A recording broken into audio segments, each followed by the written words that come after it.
All right. All right. Hello, everyone. Welcome and thank you for joining the first Trinity Latinx Alumni Summit. Dr. Anderson wanted to be with us this evening but had a previous engagement, but he did find a way to welcome everyone. We have a video to share. Welcome. I want to thank you so much for joining us for this Latinx Heritage Month event. I hope that all of the events this month are as meaningful as I think this night is going to be for all of you. Trinity is about community. Whether you are a current student or an alumni, the journeys you have all shared are an important part of our community. Today's event is precisely about the ways that your shared journeys connect you to each other and to Trinity University. You may not be aware that Trinity is now classified as an emerging Hispanic serving institution because we have more than 20% Latinx students. As we think about the point of 25% or more, we would then fall into the category of being a Hispanic serving institution. I'm very excited by the kind of diversity that this brings to Trinity, to think about the future alumni body and the way that it connects us so much to the city of San Antonio and to our country. One of the things that you may not be aware of is that we have a new major, the Global Latinx Studies major. It very much is a response to the changing interests of the students at Trinity. As individuals and as a community, we thrive and we grow when we are surrounded by a diverse and supportive environment. We aspire to intentional inclusion. These two simple words, intentional inclusion, state one of our core values, and it's an aspiration that we seek to embody in every way. We now have a roadmap for this aspiration with the Diversity and Inclusion Task Force report submitted just a few weeks ago. Today's event, in many ways, is one of the actions that we are taking as we begin to implement the recommendations from this report. We are on the start of a journey toward greater inclusion and deeper engagement across the Trinity community. Today's panel will share information about the current student experience, as well as stories from faculty and alumni. This event invites you to a rich conversation, an opportunity to reflect on your own journey. Connect, ask questions, engage. Today's event is about you, it's about community, it's about Trinity. I want to thank the team from the MAS program, Mexico, America, Spain, for all of their role in helping organize this, and especially the team from Alumni Relations who provided great support to make the event possible. So I turn it over to the event organizers and the panel. Thank you all for joining us. Have a great evening. Thank you so much, President Anderson. So today we want to take a moment to celebrate Latinx Heritage Month with one another and to hear from our panel about what is happening on campus and opportunities to engage with students and each other. My name is Tomás Peña and I'm a current junior, double majoring in finance and business analytics, and I'm excited to be your moderator this evening. As we talk, please feel free at any time to ask your questions in the chat section below. And as well, before we get started, if I can have everyone update their name to read first name, last name, and class year so we can see who we have tonight. And as well, before we begin, I also want to take a moment to thank Sylvia Arraiza, class of 1978, for all of her dedication and her forethought, which pulled all the right people together to really make this event possible. So thank you so much, Sylvia. All right, so let's jump right in. Our first panelist is Dr. Rita Urquijo-Ruiz, a Mexicana, Chicana, queer educator, writer, activist, and performer born in Sonora, Mexico. She was raised in Southern California, and she is the director of the Global Latinx major and a professor of Spanish and Chicanx Latinx cultural and LGBTQ+ studies. Thank you for being with us, Dr. Urquijo-Ruiz. Next, we have Martín Schwed, class of 2012. Martín majored in geosciences and now works as an asset development geologist for Chevron in Houston, Texas. Martín is highly engaged as an officer of the Houston Alumni Chapter Board, a planning member of the energy industry events, and serves on the Alumni Association Board as a chair to the Alumni to Alumni Committee. Thank you for being with us, Martín. Next, we have Dr. Manuel Gonzalez, class of 2007, and his degree is in management in Spanish and has a background in working in higher education. He now works as a director of Community College Associations of Texas Trustees at Texas Association of Community Colleges. Dr. Gonzalez stays connected as a fellow alumni and students by serving as an 1869 Scholars Alumni Mentor and serves on the Alumni Association Board where he is a member of the Alumni to Student Committee. Thank you for being with us, Dr. Gonzalez. And our last person is Camila Acosta. She is our newest graduate, having completed her triple major career in Spanish, International Studies, and Global Latinx Studies in May of 2020. Camila is now in Trinity's Masters of Arts in Education program with the dream of teaching high school Spanish. Thank you for being with us, Camila. All right, before we get started, I did want to say that we chose to do this in Zoom meeting style rather than webinar to allow breakout rooms later in our event.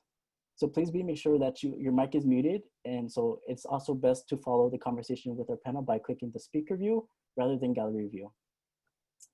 All right, so to jump in with our panel conversation, Dr. Urquijo-Ruiz, let's begin with a current climate check at Trinity. I was wondering if you could really share about what you see in the Latinx community within our current student population. Thank you, Tomás, and happy birthday. Today is Tomás' birthday, everyone. Is 20, he turns 20. So thank you for working so hard on your birthday. I'm happy to be here, and I'm thrilled to see some familiar faces from our alums and also, of course, our current students. We'll say hello to everyone later on. But one of the main things that is important to keep in mind about tonight's event is that this is just the kickoff, right? And that we're hoping that we can do more of these events, especially because we know that this is very much centered on the 2000s and the 2010s to now. So we have such a rich history regarding the 50s, the 60s, the 70s, the 80s, the 90s.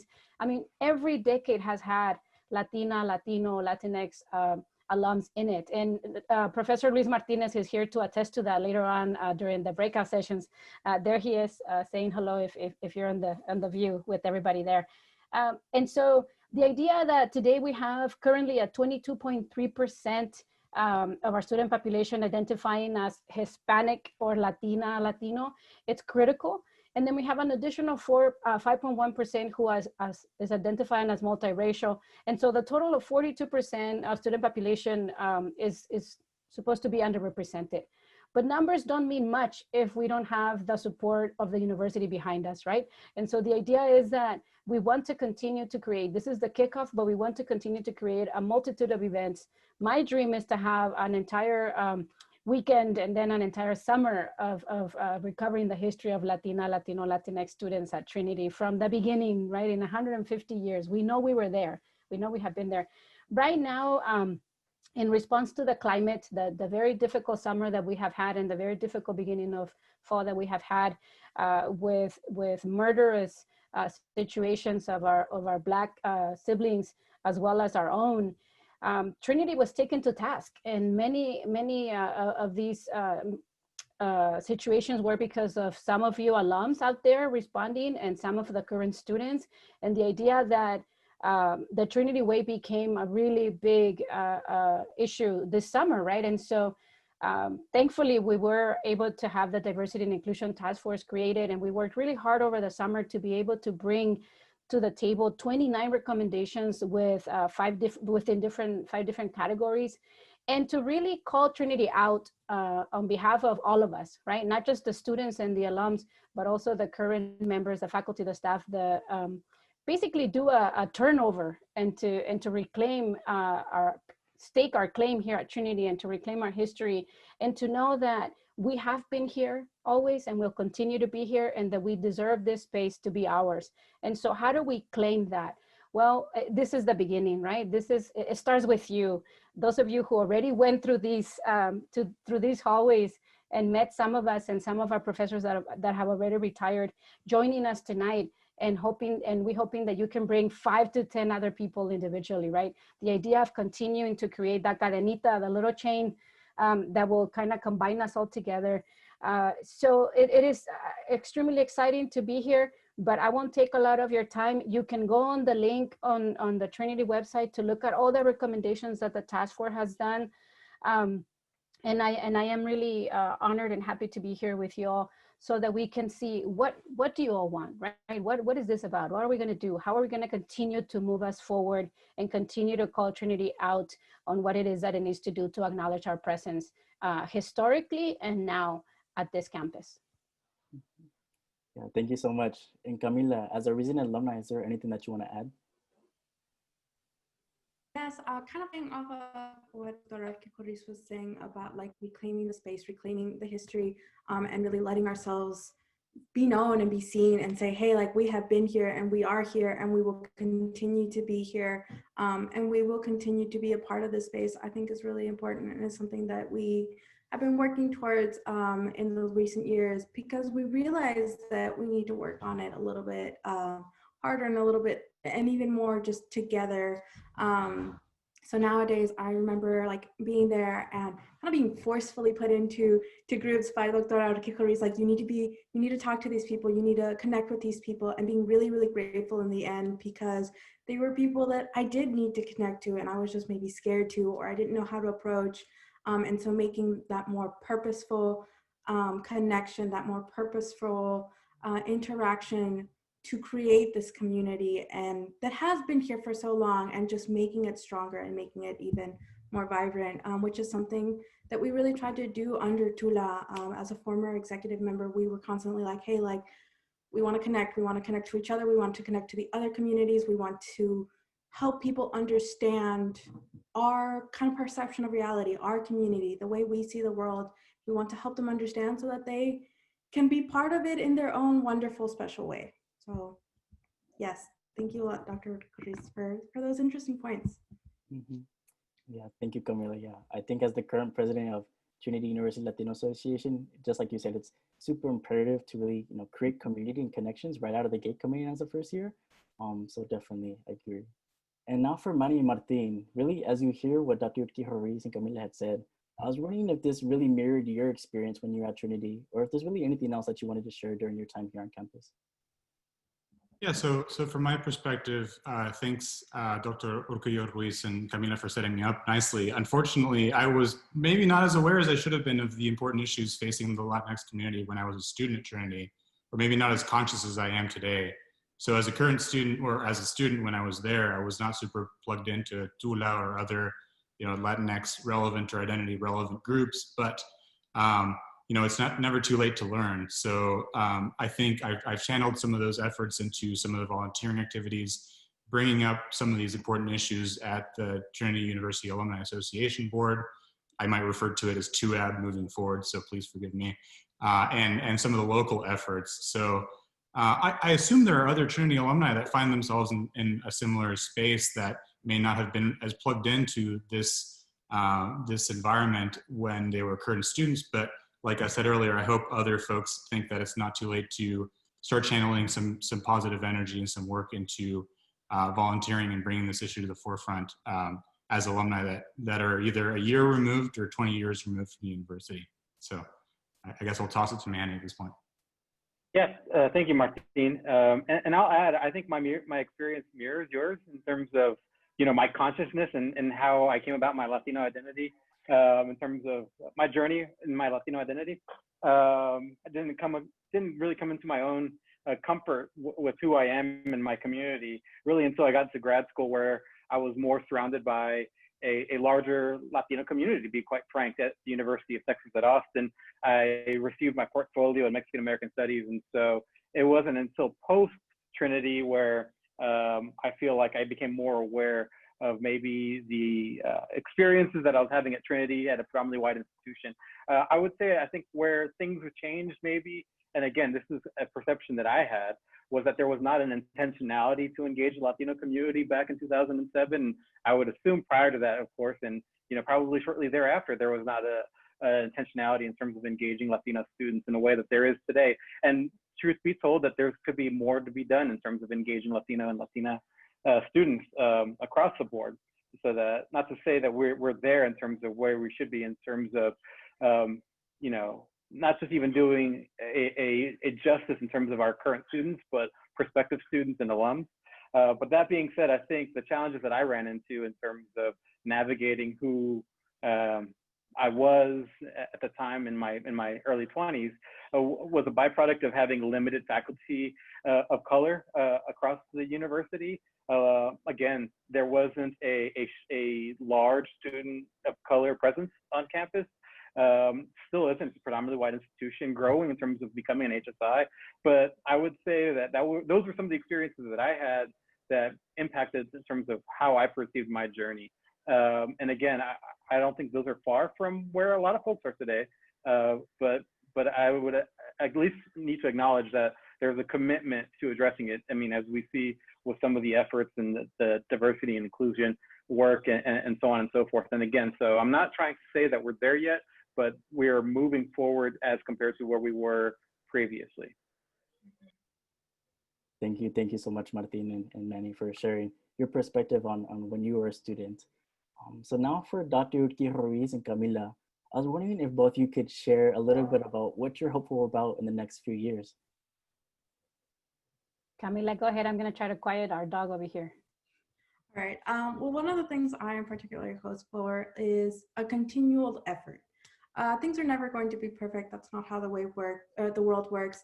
But I think continual effort towards a greater understanding of the Latinx community and their needs and their community and what they really need to be successful, especially at Trinity, successful at Trinity, I think is something that I'm hopeful for seeing, which is why I'm really excited about the new major, the Global Latinx Studies. It was created to validate generations worth of history, generations worth of culture and community, and to inspire people to continue to study this, to study Spanish because, hey, it's a gateway to a new world, to study Latin American history because it's just as valid and just as filled with wonderful, interesting, iconic figures. So an increased love, and hopefully the love that Trinity shows for its Latino community can spread to the larger community of San Antonio. San Antonio, it does have a large Hispanic community, but still there is kind of a lack of understanding of the Latino community in some senses and what they need in order to be successful. I see that a lot now as a high school teacher, is like a little bit of a gap of like, hey, like we are encouraging our students to go to college, but we're not always helping to fill in the gap for minority students who might face extra challenges in getting to college, and once they're at college, in succeeding at college. So my hope for the future is a continual effort to bridge that gap, to show that love, to strive for that understanding, and to validate and kind of respect years of history and culture. So, Dr. Urquijo-Ruiz, would you like to add something to that? Gracias, Camila. Yes, and you might hear someone using a leaf blower in the background. Just ignore it. That's just what happens when we're at home, right? And so, Camila, thank you. As you all might be able to discern, Camila is one of our ambassadors. She was the first one to graduate with the Global Latinx Studies major, and we are so proud to be represented by her. The Global Latinx Studies major was the effort of many people for many years, right? And we felt that it was already time to do so. And primarily the faculty associated with the Mexico, the Americas, and Spain program. So it is, while Dr. Madrid is still here with us and other people that you might know, like Dr. Jorge Gonzalez, that get the big monies from one of our donors, the Alvarez family, that we're able to start a MAS program. And with the MAS program, we're able to look into creating other smaller programs such as the leadership, the Latinx Leadership Institute, or courses. We have Samsara giving us the thumbs up in the, ¿cómo se llama? The snapping of the fingers. Thanks to the really hard work of El Seque Membreño Centeño, Dania Abreu Torres, and of course our dear Professor Juan Sepúlveda, who's here. If you can say hi, Juan, if anyone can see you there. And myself, we started this initiative to create a space, a safe space for Latinx students to be able to feel safe, to feel supported, to feel like they had they could claim Trinity as their own, right? And unfortunately, we have not had enough resources to get everybody that is enrolled at Trinity as a Latina, Latino, Latinx to be part of the leadership group. But with these efforts now, the future looks a little brighter with the idea that after the Task Force for Diversity and Inclusion, pushing the university and pushing the Board of Trustees and the administration to make more spaces like these ones, we definitely have a lot of good things coming. And so in the sense though, it's gonna be up to you, right? It's always about giving you a little bit of homework and giving you a plead, asking you to please continue to be involved. If you came here tonight, that means you're interested in what Trinity is doing now with our communities, right? And so we really want to encourage you to leave us all your information and to come back, right? and tell us from your perspective, what is it that we are going to be needing to do? The numbers are obviously a little bit higher right now than they have been in the past, but it doesn't mean that even though we have a 22 point some percentage of Latinx students, that all that 22% is involved, right? It hasn't been necessarily, there hasn't been necessarily the big effort that a limited amount of faculty members can make to bring everybody into the fold. And so I always remain hopeful. As critical as I am of this institution, it is also an institution that I have hope for. And so, but there's not a lot to do but to connect, right? So if you can all as alum help us connect to the current students, that would be fantastic. How do you all, having all that power out there in the community and in your jobs and who you represent, how do you help us help our students as well? And how do you make this group bigger? You know, thank you, Dr. Urquijo-Ruiz and Camila. I've seen all the excitement and change come from the master's program, Global Latinx, and also Latinx Leadership. So it's super exciting to see that the future classes will also be able to see that in the future. So now for Manny, I was wondering if you could talk about what trends you might see in the general higher education community, and talk about if you see that if it's mirrored on the Trinity campus or even in our population right now. Yeah, and so thank you for that. So my background, I received my Ph.D. in higher education administration and policy from the University of Texas at Austin. My research, by the way, was more focused on the experiences of Latino community as they navigate under higher education, but in particular graduate education. But by virtue of my interests and passions and how they intersect with my identity and my experiences in terms of navigating higher education as a first generation college student, I became really interested in this, what are the trends of higher education, especially as it relates to Latino students across the country. Now, that's a long conversation, and so I'll really try to focus it for a couple minutes on what's happening in Texas. And in terms of Texas, you hear terms tossed around in terms of the growing Latino community, the sleeping giant, the browning of Texas. I mean, there are a lot of terms that are thrown out there, but in essence, in terms of numbers, between 2010 and now, 2020, Texas grew by 2 million Latinos in the state. In 2019, a study showed, or a census estimate showed that for every one white resident that Texas gained 9 Latino residents across the state.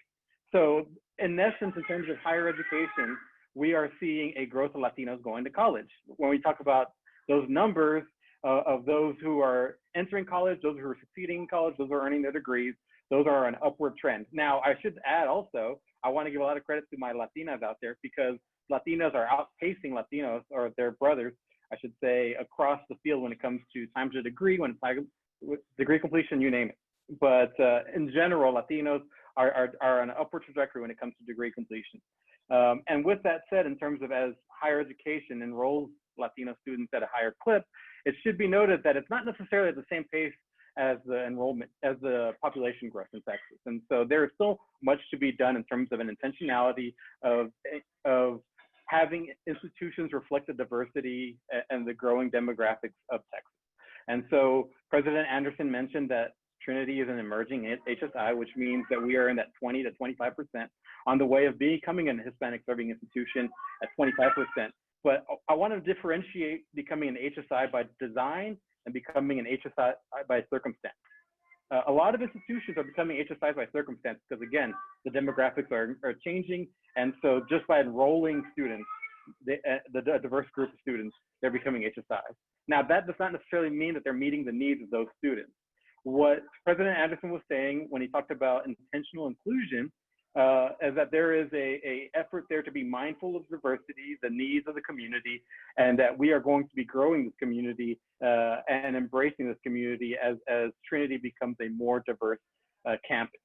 Again, the challenges persist in terms of the cost of attendance, that it's a private institution, that there is a history of discrimination, whether that be, overt or subversive, but there is a history there, or a history that Trinity's on a hill and is not necessarily for me as a South San Antonian, resident, that Trinity is working through. But that being said, that in terms of trends, we are seeing, and I apologize if my child is screaming in the background, but we are seeing Trinity trying to be mindful of that and trying to put in forth policies, not just in terms of a student success effort, but even an enrollment management effort as well, in terms of really recruiting students of color, but in particular Latinx students.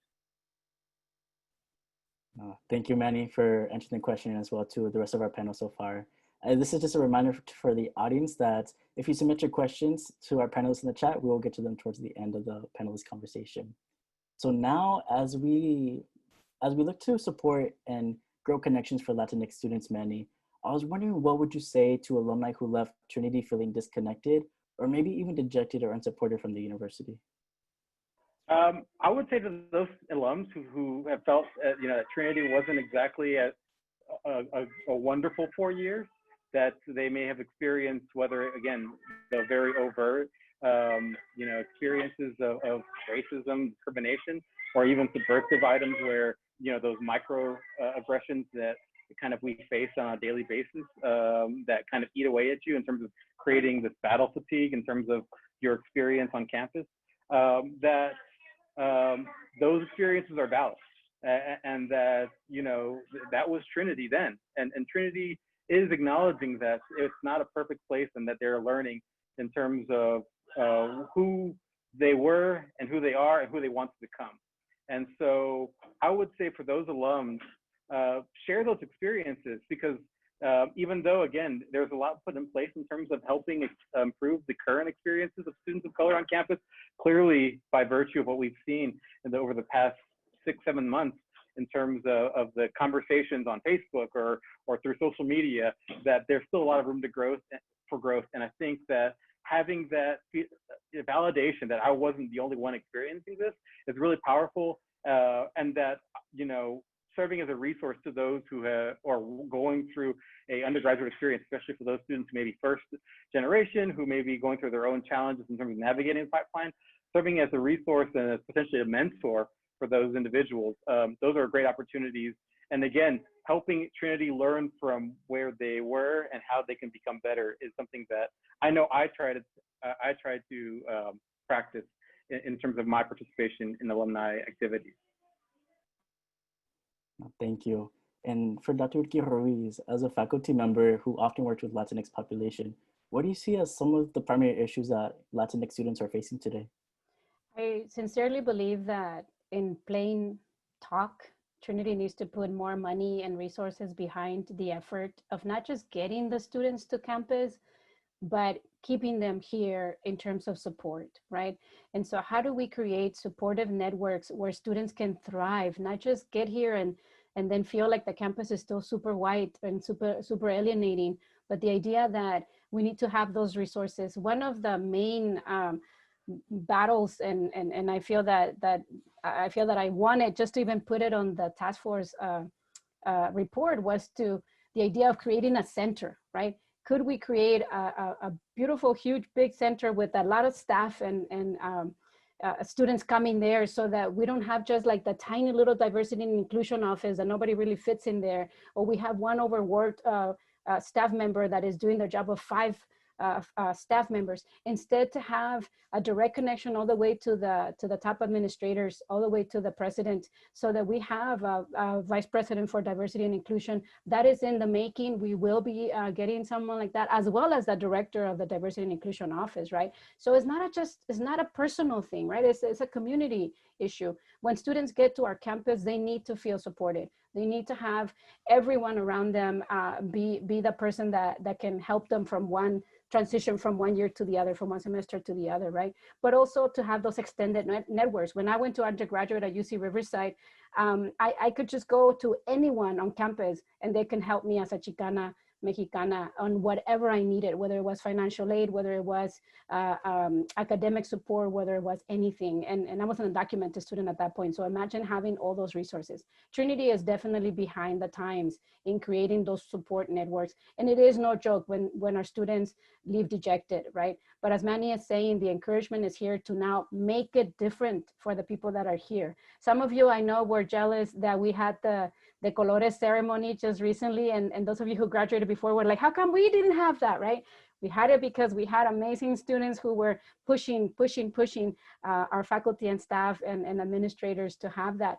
And so now we're hoping that the Colores ceremony is something that is standard, right? But it doesn't mean that just because you missed out that you wouldn't be able to help us back, right? Another one of the dreams is to give the stalls, the Zarape stalls, to everybody, every single Latinx alum that can possibly connect back to us. And just as a little token of appreciation, right? To continue, for you all to continue to be encouraged to work with our current faculty, staff, and students. So hopefully you can take me up on that challenge and continue to make this place what we wanted it to be for you, right? Back then, and then what we want it to be for the now and the future. Thank you, Dr. Urquijo-Ruiz. I will say the Colores is my favorite event of the year by far. And we need music. We're bringing music next year.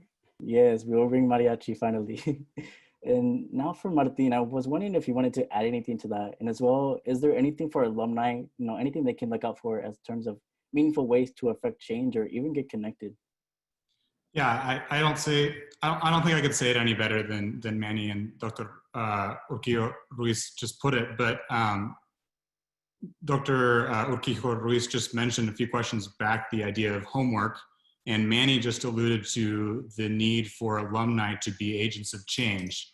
So I guess I can just provide a little bit more context on what your homework assignment is, taking away from this panel discussion, right? So there are some very, very specific things that all of us could be doing. That starts with getting involved at a local level. So the university has put a lot of effort into revitalizing what our local regional groups for alumni are going to look. So I'm plugged in Houston. It doesn't matter where you are. You can be in Houston, San Antonio, Austin, Dallas, anywhere else in the world. And there are local alumni looking to get involved and further the mission of the university, but also build connections specifically relevant to this Latinx conversation.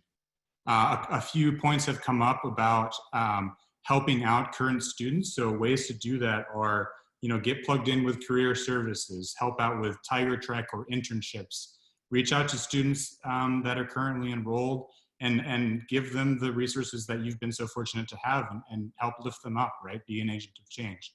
There's the recruitment network that my good friend Nicole Freddo is heading up, and that's an excellent opportunity to help get more students, more diverse students, more students that deserve to be at Trinity to Trinity. They have recent efforts that I really admire in writing letters to admitted students, especially students from underserved populations, and encouraging them to come to the university and kind of sharing your experiences and encouraging them to do that.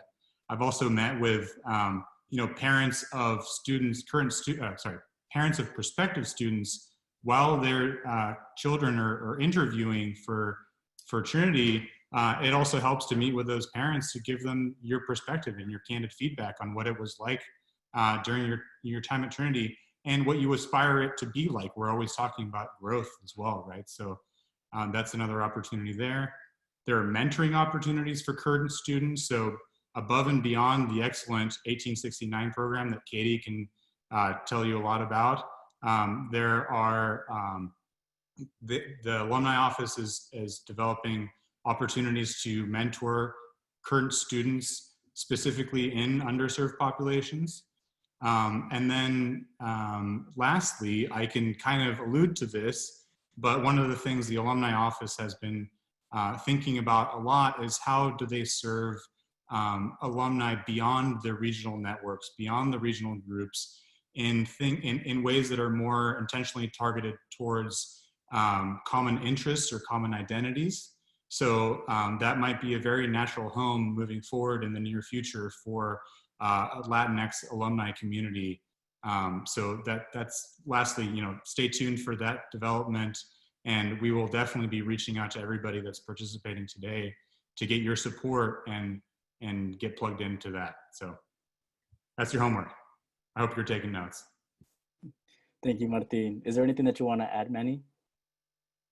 I'll add real briefly. Martin really summarized the opportunities that are available in terms of participating in an alumni capacity. it sounds overwhelming and you don't know where to start. And oftentimes, I know in terms of my experience, that leads to not starting at all. At least when I think about the laundry pile that's sitting in the corner right next to me.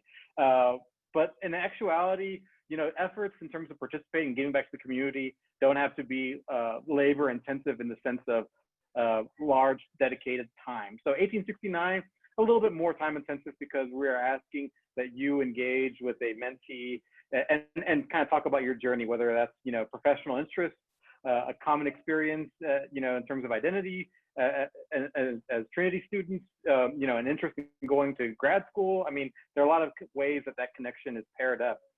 But other kind of low-hanging fruit in terms of ways to participate, the recruitment network in terms of a letter writing campaign, they make it super easy. They ship you a package of postcards already pre-addressed, and literally you're writing, you know, letters to, you know, first-generation students, Latino students from a certain neighborhood or students that you identify with, a heartfelt message that really resonates. And again, that doesn't necessarily have to be a large time commitment. And so what I say that just to let you know that, you know, these aren't necessarily multi-year engagements. These can be, again, really short engagements that are just as impactful and meaningful in terms of prospective students and new students or current students on campus. Thank you, Manny. Yeah, and carrying on with this idea of meaningful connections, Camila, what would you hope an organized group of this nature would offer to current students and alumni and recent graduates? I think there's a lot that I would hope for, but I think the biggest thing is just like continual connection. I often joke that I consider myself a baby adult in the sense that I'm still figuring out the world. I mean, I just graduated from college, but not really because I'm in graduate school. So I'm still figuring out what it means to be Latina outside of the university and what it means to like navigate this new professional world. And I need a lot of help. And so that's why I'm really trying to stay connected with like the alumni office, because I know that like there are people who have been in the same place as I have been, who have insights that I do not have. And I know that there will be people who were where I was, who need that mentorship.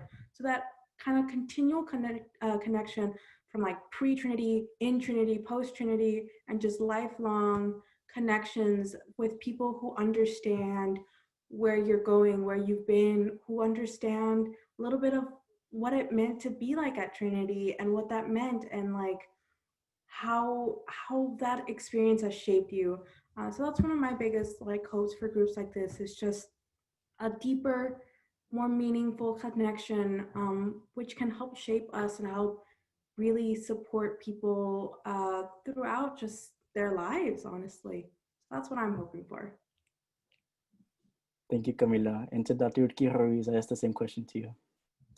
Camila said it beautifully. So the main takeaway is to encourage those of you who came here to see us, to have this discussion, to let us know, right? What is in your hands as well to offer our current students. Mostly our current students need models. They need to see role models, people that went through this and not just survived, but are also thriving, right? And even if you're not thriving and you still went through this and you have some words of wisdom that you can share, that would be fantastic. To know that there was a mecha back in the 80s, to know that there were other groups and affinity groups, to have someone like Dr. Aaron Sanchez who was recovering some of the Chicano and Chicana history in the early 2000s and beyond, right? So the idea of reclaiming this university as ours, reclaiming this place as something that we can be proud of is important. Thank you. Yeah, thank you, definitely. And now, Manny and Martin, what do you envision from an alumni organization that would focus on the Latinx alumni community? Sure, thanks, Tomas. I know we're getting kind of tight on time here, so I won't belabor the point, but I think the alumni community, and whatever it grows to become, I think should focus on the homework assignments that I gave earlier, and Manny kind of made it seem a little bit less scary and manageable, right? I think the alumni community should aim to partner with the professional staff at the university in whatever capacity to help advance whatever mission we want to advance. And we're going to hear from you guys here. Katie very timely just post it in the chat. We want to hear from you as to what this sort of community should grow into. But at a minimum, I think it should be engaged with the university to do the homework. Boots on the ground. So thank you all for being here. This is the first step towards making this happen. So shout out to everybody that's participating. And yeah, it's good to see you all. I'll just briefly add that, what I hope comes of this is that we create a community that where, come alumni weekend, for instance, we can all, it may not be our reunion year, but we know when we go back on campus, there are going to be familiar faces, that there's going to be a campus that welcomes us and that we feel at home at, because again, this is a special place for all of its, issues that it has. It's a place that I think we all clearly love because, we did a lot of growth. And again, some of that came with hard lessons, but some of it, came with great experiences. And so I just want to, I'm looking forward to future opportunities to engage in hopefully an in-person setting, although it's been great seeing everybody virtually, but having a community and a home for everybody to be able to return to. Well, thank you, Manny Martin. It's exciting to see a giant network of people right now. But as Martin had said, and I think you can see in the chat that Katie shared a couple links there. So now I'm going to turn it to you, the audience, to really, go to the link and take, a minute or two to really talk about 3 things that you're either hopeful that will come to fruition with this Latinx population connected to Trinity, or even some things they're interested in participating in the near future. And as you fill that out, we're actually going to be answering some of the questions that you submitted. I'll pass it to Katie. Yeah, in the interest of time, I want you to know that what you're submitting is getting turned into a word cloud, so there will be a visual representation of what the group says. So please do take a second to head over and do that. We had a lot of questions, and I think that's wonderful. So I will answer as many right now as we can. I want to make sure we give you guys time to break out into rooms and chat. So I'll pick like 3 or 4, and then we'll break out, and any question we don't get to, I'll give to our panelists. We'll get answered and email out to everyone who's participating tonight.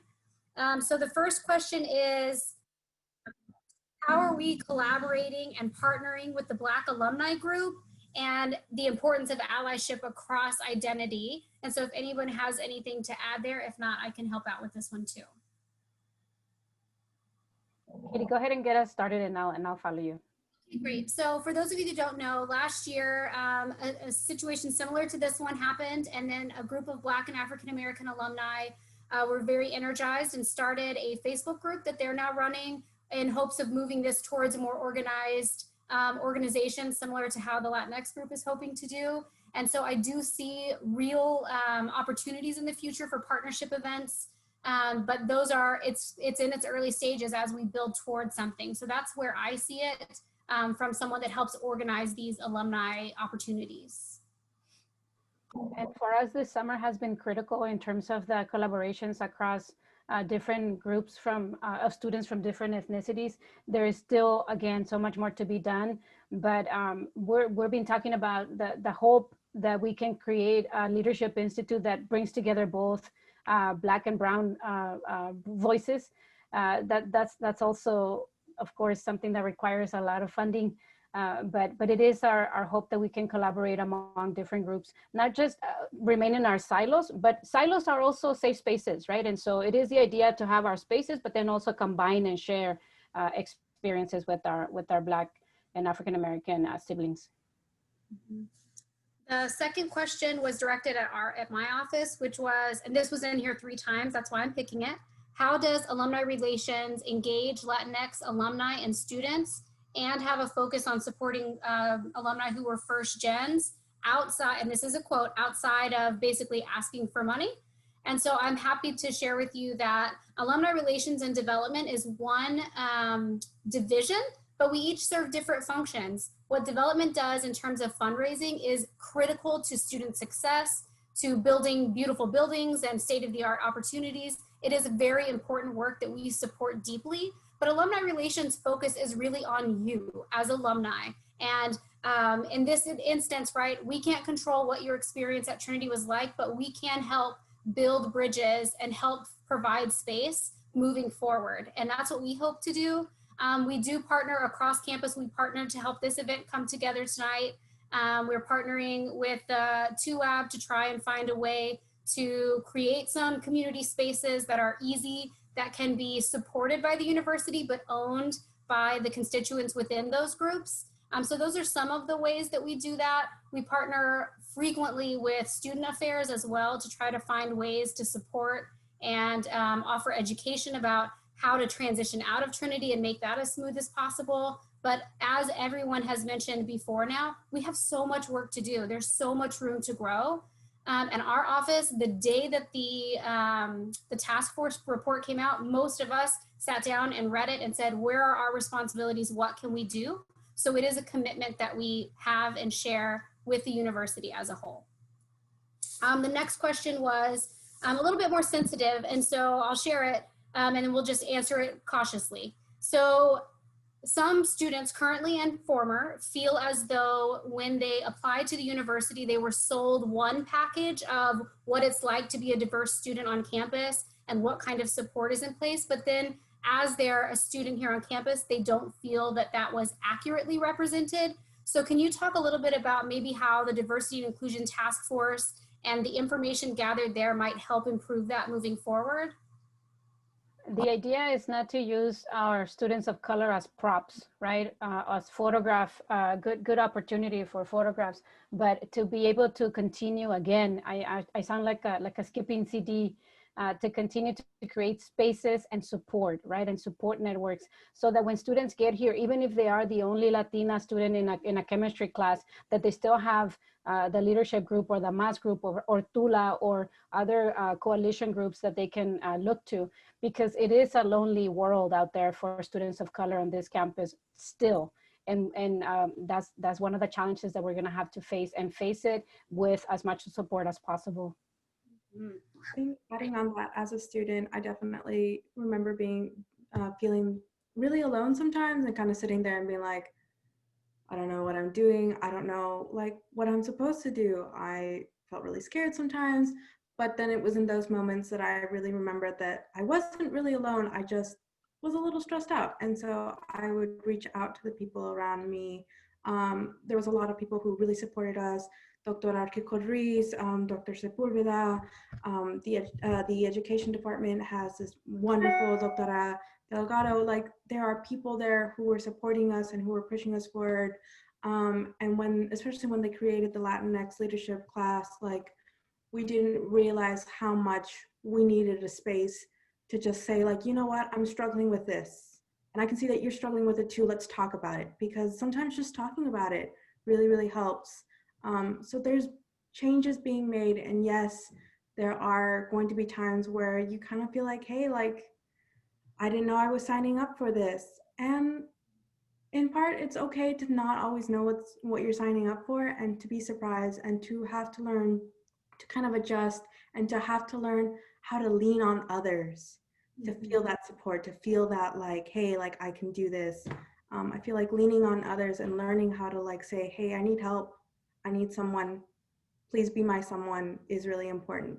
So we're getting close on time, and I want to give you guys time to break out and talk as small communities. So I'm going to break you out into rooms that's automatically assigned just randomly. If you're in a room and you check out a different room, then please just click the button that says, I need help, and it will bring you back to this main room, and I'll move you wherever you want to go. When we're done, we're going to stay in for about 10 minutes. And we'll come back and I'll show you the final word cloud that you guys typed in, and we'll just say a nice farewell. Enjoy your time together. I wish I could have jumped into every room, honestly. I know that we have awesome people here. I'm sorry I can't say hi to everybody, but thank you for joining us. I don't think everybody's back in quite yet. They're not. 44. Oh, great. Yeah. Okay, great. So yeah, go ahead. Go ahead. Am I doing this part? Sure, go for it. Oh, I was just saying that I was really happy to be able to see so many beautiful, wonderful faces. And some of you, I don't know you, but the ones of you that I have met you, even now. It's so exciting to have your excitement with us tonight and to have you take the time and make the effort to be here with us and to make the little pledge of not money, but time, right? And sometimes time is more valuable than money for some of us that need that connection with those of you who graduated and were here before. Money is also good. It's always good too, right? But I want to make sure that you know that this is just the beginning. Please, please come back. If we have anything else that is happening in relationship to Latinx alums, we really hope that you can join us back. And if you see at the image over here, right? Yes, mentorship, connections, alums, students, building community, everything that we have been wanting to do and that we will continue to make efforts to make happen. I'm gonna go ahead and pass it back to Tomás. I don't see Tomás in my first screen, but I'm assuming. Here. There you are, Tomás. Yes. Thank you so much. Yeah, no, I cannot say thank you enough to everyone who came out today, and as well as to our panelists for giving so much insight and for talking about your experiences and what things you're hopeful for in the next couple of years as well. I will just conclude by saying, after you will receive a survey, and we'd super appreciate if you just talk about your experience right now, and any recommendations as well. So to make sure that we can, like Dr. Urquijo-Ruiz had said, this is the first of many, and we're just excited for all the momentum that's building up as well. And if there's anyone that you want to reach out in particular, I will say to reach out to Katie Story. She's on this call, and if she can put her email in the group chats. Reach out to her if you have anyone in particular you want to reach out to, and she'll get you their information and get you connected. But anyway, once again, thank you so much to our panelists and everyone who came out today. And thank you for improving the Latinx experience for alumni and students alike. So thank you.